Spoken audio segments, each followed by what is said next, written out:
And here we are for podcast number 2 of the Hyperdrive Kart Racing podcast.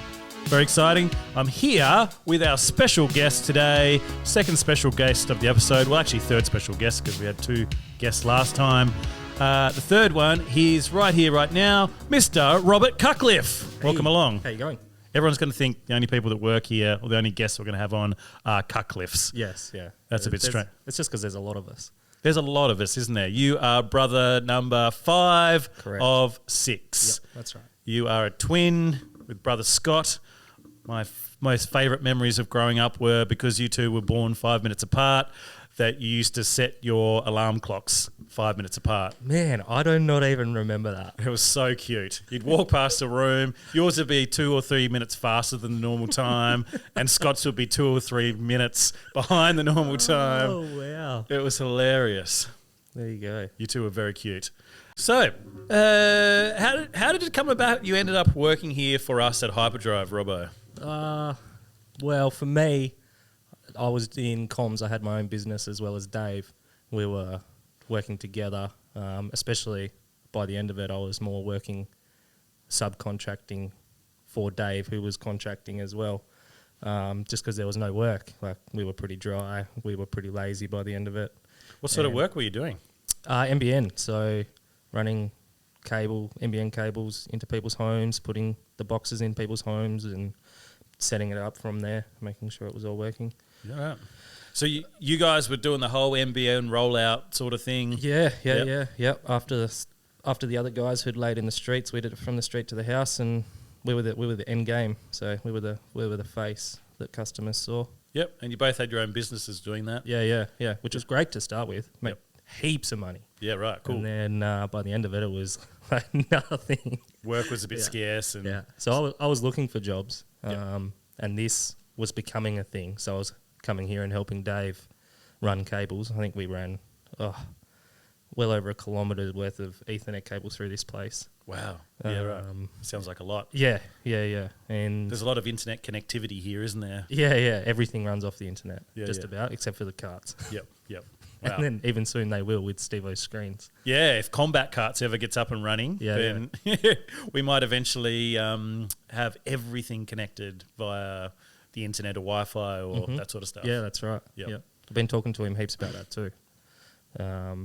But yeah, continuing on with that, I knew supervising, or I don't know if that's the word, or managing was next on my list of things I wanted to do with my career. Yep. And I knew if I pushed through making no money in what I was doing and waited for this to become a thing, that you guys would give me that opportunity, which you did, and amazing. I've learnt so much and been able to buy a house since then and all sorts of stuff. So yeah, cool. Super grateful to you guys and super happy to be where I am. Well, I don't even know. What do you actually do here? Man, I do a bit of everything. I be where I need to be mostly. If someone needs help, I'm there to help. And then helping fix carts, that sort of thing. That's a big one. Yeah, we got Mr. Wilbur on board. We kind of poached him because we knew his work ethic was like unreal. Yeah. And he knew all about cars and well, not really go-karts back then or anything, but he knew a lot. Yeah. And you've sort of learnt a lot of him, haven't you, about fixing carts? And everything, including cars as well. Because he only lives 300 metres away from me. Nice. We're a very close family around here, aren't we? Yeah, that's right. So he learnt pretty much what he knows about electric carts here. And then I've learnt everything I know from him. Yeah, cool. Yeah. Nice one. So you fix carts, you kind of help the team out wherever they need helping out. Yep. Like, we're not usually really big on titles here or anything like that, because we just kind of say, well, if you can do the job, do it, and then we'll pay you more if we can, if you're doing the job, sort of thing. So, but you're kind of like a supervisor / manager / workshop assistant or manager, one of the managers in there as well. Yep. Yeah, a bit of everything. So what would we do without you around here? I don't know, man. Something I've learnt across my years of working is everyone's replaceable. So work on yourself and keep getting better is the best thing. Yep. One step forward each day, one step at a time. Just get better by better. Don't compare yourself to other people. That's right. Yep. Yeah, that's all really important stuff. I learned all that stuff too a long time ago. Wow, we're wise, aren't we? No, I think you're wise, and I learn a lot from you. But hey, man, I learn a lot from you too. What are you talking about? We learn a lot from each other all the time. What has the career change been like for you? Like, has it been a good change, like going into starting to work for Hyperdrive compared to what you were doing before? Yeah. Or if you could have been back doing what you're doing before, earning all that money, do you think you'd prefer to be doing that? the money would be nice. Obviously, everyone loves money, but the work is crap compared to here. Yeah, right. Yep. What do you like about working here? What's one of the most favourite things about working at Hyperdrive? Seeing people have fun, I guess. Yeah. Like, and you hear them when they come out of races and going on about how much fun it was, or arguing about who beat who or why someone won. It's pretty cool to see. Yeah, it's a pretty good feeling, isn't it? Like when people get excited about it and get that kind of buzz going on, and you can tell that they've got the idea of it. Like they're out there having fun, trying to beat each other, trying to beat their own time. Yeah. Yeah, that makes a big difference, doesn't it? Yep. Yeah. What else? Like, is there anything else that makes you like working at Hyperdrive? I guess with my role, I've got a bit more freedom to do a bit of everything. So I'm not just stuck in one thing, doing one thing. Yep. Always looking for more to do or helping in each part. Just started doing rostering, so that's something I've never done before. And do you like that? Yeah, man, that's great. I'm glad you like it. It's one of my least favourite things. It was pretty daunting to start with, and figuring it out and trying to keep everyone happy. But no, it's cool. It's cool. Oh, it's a huge load off me. There's someone else taking over the rostering. Like, it's just so time consuming. So it's awesome. Yeah, there's nearly 30 people, I think, that we roster for. So it's a pretty big puzzle piece. It is it's like a Rubik's Cube, isn't it? Yeah. And when you get it right, you're just like, yes, you got it. And then you send the roster out, and then someone goes, I don't want that day. You're like, do you know how long it took me to get all those pieces into place? Yeah, that's right. Oh, it's full on sometimes, but it's all part of it. So I'm glad you've taken it over. Thanks, mate. No worries. What else? Tell me some of the other things you do here that you enjoy. Putting you on the spot here, aren't I? Talking to people. I guess every job I've ever done has been in customer service, so it's something that nearly comes natural, just talking to people. It's cool. And you see different people from all walks of life, like kids, adults, grandparents, wealthy, not wealthy, it doesn't matter. Like everyone's here to do the same thing and they just want to have fun. Yeah, cool. So just having conversations with lots of different people from different demographics and helping them have a good time. That's the most important part of our job, really, isn't it? That's just helping everyone have a good time here. Yeah. Helping kids pretend there's laser beams on carts. And did you see what we're doing this morning? Yeah, that's funny. It was so much fun. And they were so into it. They were just like, I pressed this button. They were telling me how they're going to shoot people, and it's just great. Which one of these buttons is the laser beam button? None of them. None of those? Where is it? It's secretly this one. That's the reverse button. Not anymore. I better steer clear from the track while you're out there racing. You better, or otherwise you'll get shot. Yes, exactly right. And I love when you guys do that as well, because you can see you guys are getting into it and having fun, as well as the customers are too. Yeah. You're really good at that. Like Brendo, he's so good at that as well. Yeah. Like, there's a bunch of you. There's a whole heap of you that just, have a great time with the customers. Yeah, that's right. Tell a customer to press this and push your accelerator, and then you've got like unlimited boost or something. You guys do that? Sometimes. You play tricks on them with the right people. Yeah, you can do exactly the right people. You know them a bit more because they come in a bit more often. But yeah, exactly. So when like a beginner comes, so what sort of conversations do you have with people that have never been here before? How does the usual conversation go with beginners? I kind of gauge it off how they're feeling. So beginners can be confident in what they're going to do, or they can be really nervous. So if you've got someone who's pretty confident and you think that they're going to be a decent driver out there from the start, you kind of go into more of how to boost, where to boost, that sort of thing, to try and upgrade them into the shifter carts that you're sitting in.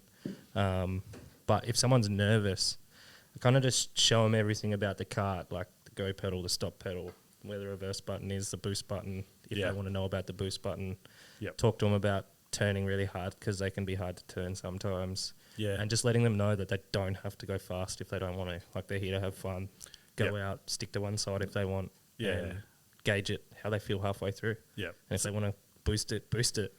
Yeah, sometimes it's too much to talk to the customer about the boost to start with, isn't it? Because they're still taking everything in, like, how do I strap my seatbelt up? Like, which one's the go, which one's the stop pedal? And you start talking to them about, oh, you can run over this part of the track to pick up the boost and then press the boost, then it's just, it's way too much information. It's kind of like sensory overload, isn't it? That's where it's good if they have a few races too, because then you can like give them a little bit, and once they've had a race, they've kind of got the feel of it, then you can give them a bit more, and that's where you're trying to push them into faster karts if that's what they want. Yeah, it's a real good progression thing. Like, you get people used to driving out there to start with, then you get them faster, then you get them used to the boost, and then they build up to trying to get fast enough times to move up into the shifter cars, and then there's a whole other conversation around how those boosts work and how the gears work, you know, you have to brake earlier, and it's the thing I really love about this place is you've got that whole progression from just being able to basically drive, then moving right up into these really faster karts with harder brakes and gears and different boosts and all that sort of stuff. There's a real progression you can take, isn't there? Yeah, that's right. Yeah. Seeing people's facial expressions when they first get in a shifter kart is one of my favourite things. I remember this one guy. I told him, I was like, man, these are really fast. And we were just on the indoor track this day, and as he was coming out of the inside S's on his first time round, he's like full turn, full acceleration. He's like hanging out of the cart, like screaming as he's going around, and I'm just standing on the side, just losing it. It was the funniest thing I've seen. That is hilarious. Every time I still go out in the shifters, it still blows me away. I really don't get out there enough. I really should go out there more, so I could be semi-competitive against you guys. Oh man, enduro track is heaps harder than sprint track for me, just because we ran sprint track for so long and got so used to it. Yeah. And when we first got the shifter karts, when we were testing those first batteries we had, we were doing like 100 laps at a time, so we got really, really good at it. Yeah, exactly. I still love the sprint track. Yeah. Like when it rains and it's just a sprint track, I still really enjoy it. Like even if it's shorter, you get to do more laps, so you get more time to work out, you know, more complicated parts and get better about the smaller things in that track. So I really do enjoy the sprint track still. And we had it going for so long. What was it, a year and a half, 2 years or something? Yeah. Just over a year and a half. I think it was June last year or July last year we opened the enduro track. So yeah, everyone loved it. Everyone loved it. And now occasionally you hear people go, just the sprint track. I'm like, come on, the sprint track's awesome. Yeah, now you get to practice just your inside line, and then when the enduro's open, you can mould that into your outside line. Yeah, exactly right. Yeah. So and then you can do the whole getting your shifter kart a little bit easier in the sprint track and practicing the shifter kart before you go out into the enduro track, because that hairpin outside, I still can't get it right. Oh, it's so hard in these ones. Can you get it right in the Sodi karts? Yeah. You'll have to give us some tips on how to do it right in the Sodi karts, because I can't do it right in either of them. So and we're in the room with Darren and Derek, and they would need heaps of tips on it too. So. Oh man, I just try and pick the right apex. That's the biggest thing, and get the right speed. So I think I use a little bit of brakes, but it's trying not to slide. I think, because as soon as you slide around there, a lot of speed into no speed, and then trying to get speed back on. Yep, it's a bit hard. Yeah, I know. It feels fun to drift, doesn't it? Yeah. Like, go around the corners, and it feels like you drift around the corners, having a great time, but then you're knocking heaps of like speed off your corner speed, basically, aren't you? So and it's hard to accelerate faster out of the corner when you're drifting around it. Yeah, that's right. And then if you're on a corner where you don't want to use boost in these, then you're wasting boost to get speed that back you could use more beneficially somewhere else. Yeah. There you go. Robo's top tips right there. Robo's top tips. I don't have the greatest time out there, so I don't know if they're the best, but I'm second fastest inside. Talk to me about them. Oh, really? In the shifter karts. Yeah. So who's the fastest inside? Violet, right. In a shifter kart, I think she's fastest in a Sodi as well. Oh, really? Yeah. And you're second fastest in shifter or Sodi? In shifter. Not in Sodi? No. Who's second fastest in Sodi? It'd be Mick Bayer, I reckon, one of our customers. Yeah, okay. Yeah. And where do you rank with the Sodis inside? I don't know. I don't think I'm on the leaderboard with Sodis. I've never even thought about being on the leaderboard, to tell you the truth. Well, it was just this one day we went out and did shifters inside. There was a few staff members. It was a rainy day, and we did reverse track too. So I got that second best time doing reverse track. Ah, right. Inside. So that's a reverse track time. Yeah. So all those times there's no reverse track time up on the leaderboard. No. It's just either forwards or backwards all rolled into one. Yeah, that's right. So Yeah. do you think you can go faster doing inside reverse track than you can do it? I can. Yeah. Yeah. Most people? Do you think that's I the don't same? know. A lot of people. I think Violet likes forward directions better. Yeah, okay. Yep. But you go so much faster reverse around that straight in a shifter car. No. Yeah. You go so fast when you do reverse track. Yeah. People really have to come down when it's raining so they can try it for themselves, don't Yeah. they? And then just have to say to us they want to do reverse track because we'll do it any time. Yeah, indoor we inside. can do reverse track anytime. Yeah, it's a bit dangerous outside, isn't it? Yeah, it is. We're not quite set up properly for reverse track outside. No, we'll eventually get there. But yeah, inside reverse track, even though I can't get a faster time reverse track, my times are faster forwards for sure. Yeah. Maybe because I haven't done reverse track enough times, but I have way more fun doing inside reverse track. Man, it's scary. Like you're going around that straight and you've got to have full control of slight counter steer to bring it back in and Yep. just to get that perfect line. Yeah, especially in the shifter cart, hey? yeah. Because they just roar around there so fast. Fun times. Fun times. Very fun times. Anyway, speaking of all of that, you being up on the leaderboard, when we see you up on the leaderboard, what do we see up there? At the moment, it's Rob Okay. because the staff are doing themes at the moment, so they're switching through themes. What do you mean they're doing themes? So each month they change themes. So this month they're doing cars. So all their names and profile pictures are of Pixar Cars characters. Oh, like the movie cars. Yeah. So it's like a different movie each month. Yeah, that's right. So they did a month of Wallace and Gromit, and I'm not really into that, so I put it back to myself. But my original name is Chicken and Meat. Chicken and meat. Chicken and Meat. Where does that come from? Dave and I were working together for years.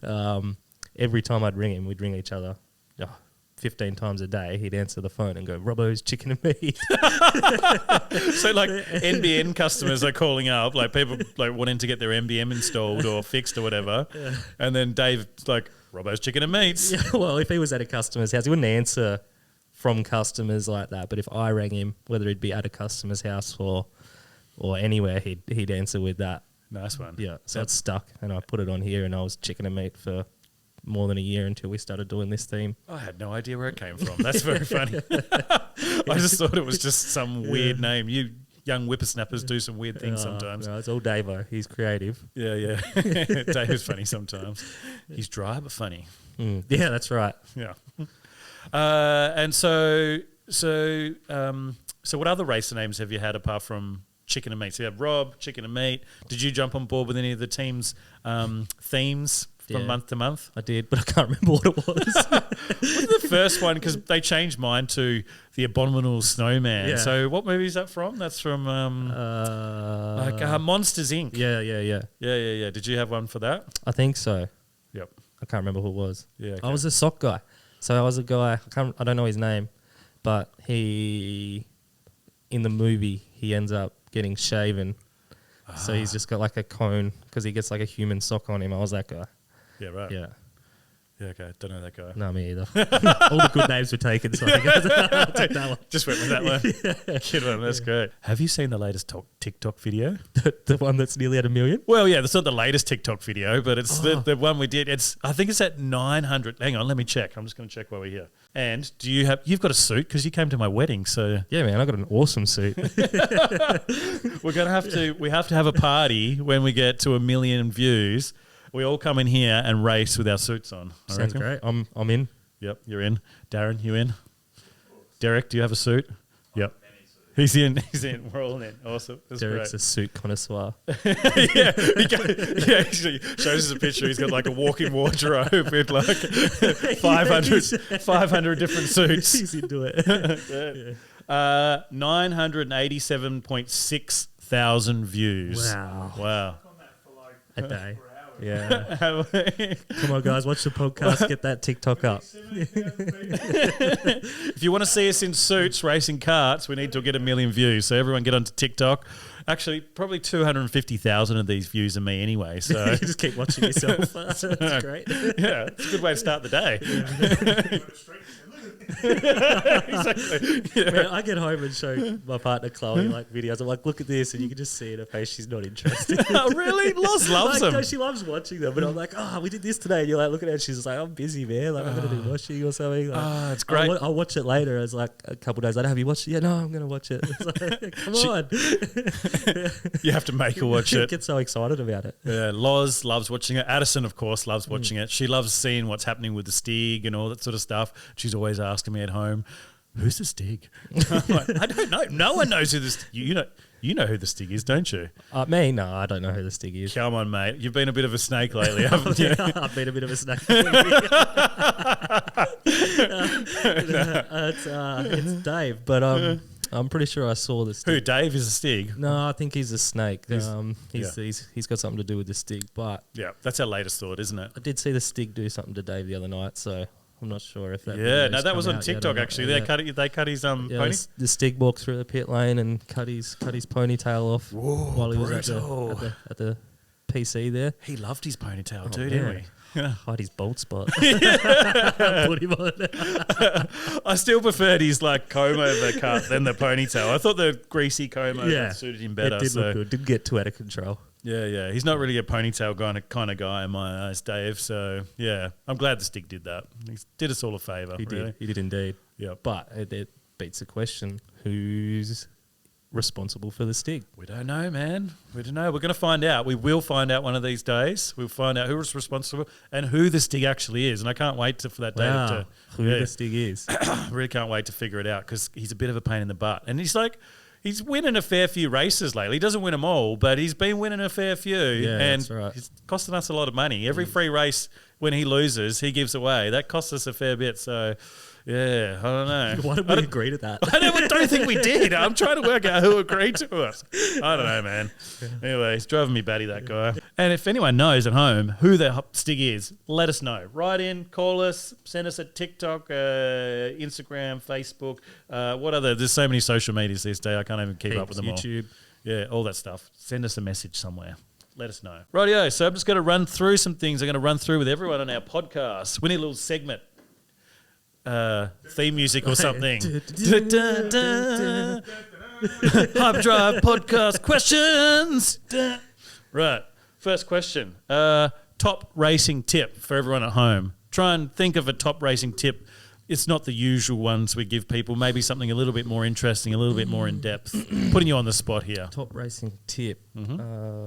Something I've always wanted to know is: do you reckon slipstream is a thing with our go-karts? Oh, that's a good question. I have no idea. Yeah. That's another question for the people at home. If anyone at home knows if slipstream, surely it must be a little bit. Like when people ride on bikes, when they're like in all the lycra and, shaved legs and all that sort of stuff, I know that if they ride behind someone else, apparently I'm just paraphrasing here, but like they get 25% more efficiency, something like that. I don't know. There's got to be something. Surely there's got to be something. Yeah. But yeah, top tip would be... If you don't do that, don't try that when you come in, because if you're racing right behind someone, you're probably going to crash and run up their bum, aren't you? Yeah, it takes a lot of practice to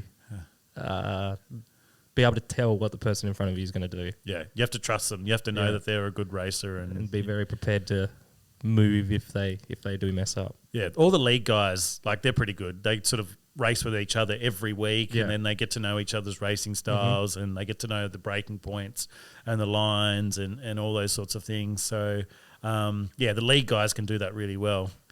Join the next league. The next league's starting in about 5 weeks' time. It's good fun. Learn how to race, make new friends. Radio voice. Exactly. Yeah. Have you got a top tip for everyone at home? Follow the track guide. It's a usual one, but it is such a good guide. Yep. We mix it up a little bit. Yep. Good one. Yeah, follow the track guide. An example of one right up here. I don't know if the cameras can see it, but there it is. There's the inside track guide, but there's an inside track guide, the sprint track guide here. And then there's the Enduro Track Guide. It shows you where to pick up the boost and where to use the boost, more importantly. So once you picked it up, Actually came to my mind. Better tip. Yep. Give heaps of space. Yep. So when we go out and race with customers, if we're in front, we'll stay in front. But if we get put in the lane behind people and they come out, we'll let them get nearly a full lap in front of us, just so we've got a full free track. Yep. No one in front of us, no one to mess our lap up. Yep. To get a good time in. Yeah, that's a great tip, because unless you're racing in a Grand Prix here, you're just racing the clock, aren't you? That's right. You're not out there to beat each other. You know, you can be if you want. You can race with your mate that way if you want to while you're out there. Yeah. But if you want to beat people in the score screen or get up on the leaderboard, you're out there to get good lap times. So, let them go way in front. Like I even stop sometimes if I know no one's behind me. Yeah. Pull off to the side of the track, stop, wait for heaps of space, wait for the slow people to catch up, and then take off again, because now I've got all that free space in front of me to set good lap times. So. Exactly. And, you know, if you're racing against someone, even though you're trying to get a good time, you could, in theory, finish in front of them, but they could still be above you on the screen if they got a bit of time. Totally. Yeah. And it's only one lap time that puts you on top in that screen. Exactly right. Out of all 8 on the Enduro. Yeah, you can just do one great lap and then you'll beat everyone just with that one lap time. That's right. I've done it to a few kids here, like the staff kids. Yeah, right. Let them beat you. Sometimes it's not intentional, but they'll be winning like the whole race, and then I'll beat them on the last lap. So they're like going over the line like this, but they don't come out. They don't see their last time until they come around, and they're like, "Pip me at the post." Real quiet about it.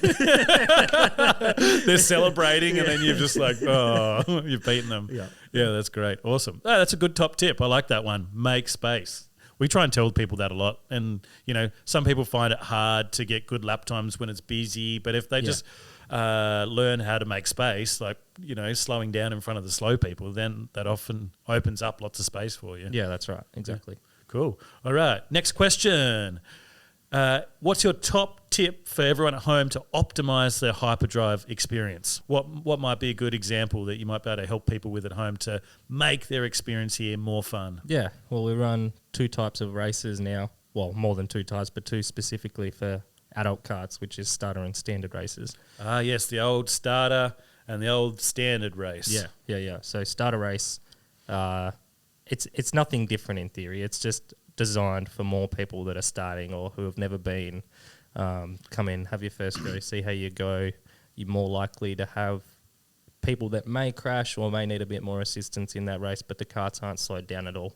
No, they're the same speed in the starter race as the standard race. Yeah, and no shifter karts in starter races, so you don't have to worry about those super fast karts going past you if you are a bit nervous. Yep. So just more designed for people who are more beginner. That's right. Who don't really know the kart so well, that might crash a bit more, and we're a bit more forgiving because people aren't out there to set world records in those starter races. Exactly. But you can still go as fast or as slow as you want. That's right. Yep. You can push it to the limit, but be expected that there may be a beginner in that race. Yep. And then standard races are more for people who want to go fast. So we've designed that. We put shifters and adult karts together in standard races. If someone crashes, I think it's 3 times in a standard race, we'll bring them in and move them to a starter race, so we can keep those standard races moving faster and trying to get those people into shifter karts and trying to get those world record times or up on the leaderboard that they're trying to do. Yeah, so especially like when people come in on a weekend day, Saturday day, that's always the busiest day, isn't it? It is. It is a bit harder to set faster lap times. People who want to set faster lap times should really try and put themselves into a standard race. Yeah. And people who want to just go out there and race slow or fast and don't really care about setting world records or being slowed down occasionally or having slower people out there with them should put themselves in a starter race. That's exactly right. Hey. Some busy weekends you'll get full standard races, so even if people aren't crashing, it can be hard. But that's where that top tip comes into action: make space. Make space. Let there be space. You might have one extra slow lap than normal, but you're going to benefit from getting that one good time you're chasing. Yeah, cool. Yeah, and I guess for people, like if they really want to set fast times, Saturday day probably isn't the best time to do it. You can have heaps of fun here, practice your overtaking. That's right. You know, but if you follow those tips on a Saturday day, you're more likely to get those free spaces to be able to set those top times. Otherwise, just come on an evening because we're quieter on evenings at the moment, aren't Evenings, Sunday nights. Yep. Weekdays, Weekday, take advantage of that. Midweek 20. Midweek 20 is code word midweek 20 to race for only $20. So that's a great tip for optimizing your experience here at Hyperdrive. Yeah, good one. So the question so far, top racing tip, we've got a good one off you. Optimizing the experience here at Hyperdrive.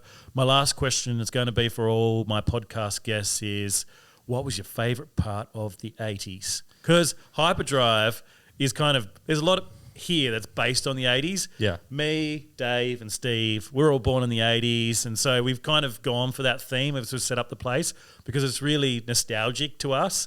Like a lot of our, best memories were from the 80s. Yeah. And so there's a lot around here that sort of comes from that. Our neon lights, our sort of synthwave vibe, our colours, and a lot of the things we do is sort of all based around, and all of our music here. I don't know if of course you've noticed, but listen to the same playlist for 2.5 years every day. It's awesome. I love it.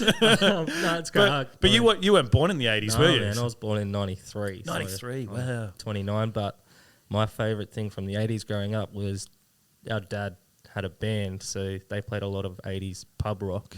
Ah, yes.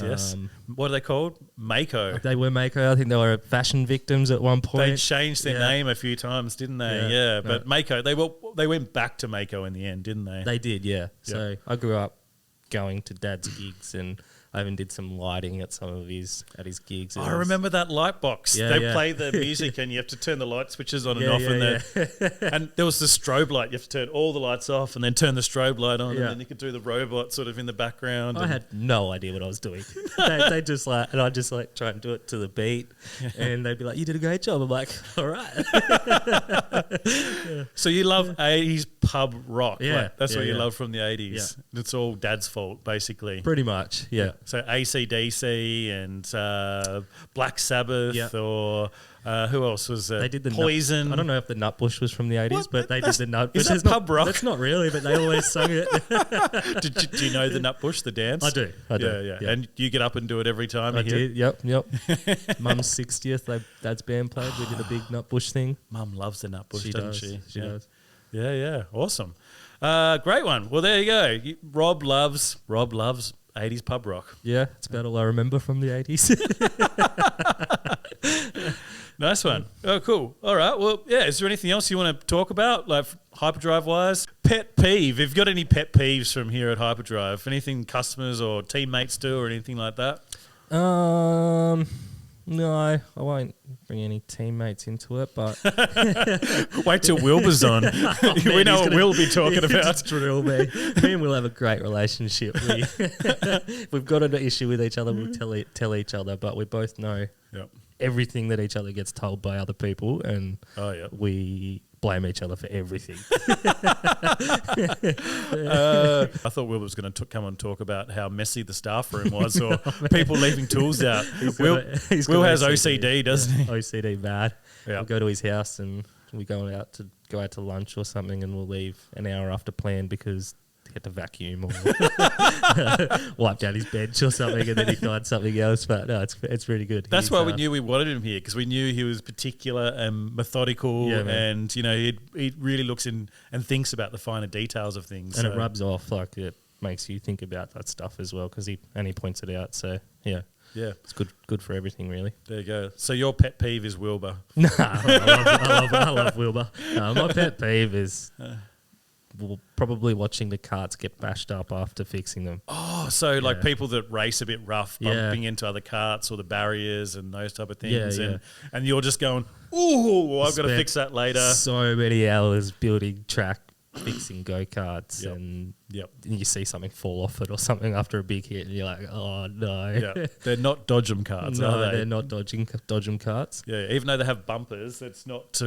you can bump them. They're there just to keep you safe. That's and right. Try and keep the cart as safe as possible, but protect the cart as much as possible. But if people hit them too hard too often, you spend more time in the workshop, don't you? You do a lot of time sometimes. Yeah, that makes sense totally. Oh well, that's your job. That's keeping you in business, mate. Absolutely, it's good. Yep, awesome. All right, well, it's been nice having a podcast with you, mate. It's been pretty good. It's not as hard as what I thought it'd be. I was pretty nervous before Darren asked me, I was nervous. Like when you said last night in the message, doing a podcast tomorrow, I was like, man, what am I going to talk about? Didn't want to give you too much notice. Had no idea. Didn't want to get too nervous, but we have plenty to talk about. We'll have plenty more to talk about as the weeks go on. Yeah. There's heaps to talk about around here. There's like a really fun place, and there's heaps of stuff I want everyone at home to know, like more tips about getting good race times, more ways to optimize their experience here, about Grand Prix and different types of the week, and just there's so much, and there's so many more people to talk to. The league and everything. There's heaps of stuff here that I want to talk to people about. But it's been fun talking to you today. Thanks, man. Thanks for having me. Pleasure. And if you don't like it, you can. No one knows what I say at the end of that. I think we need to reveal that at some stage. I think we should go, and if you don't like it, you can race a kart. Come in and check it out. What did you think I was saying? Who knows? I'll keep saying that with all the new other videos we do, and then one day you can just use one of those or a couple of those, maybe. Cool if you can come up with some words that look like. Yeah. You never see me saying it.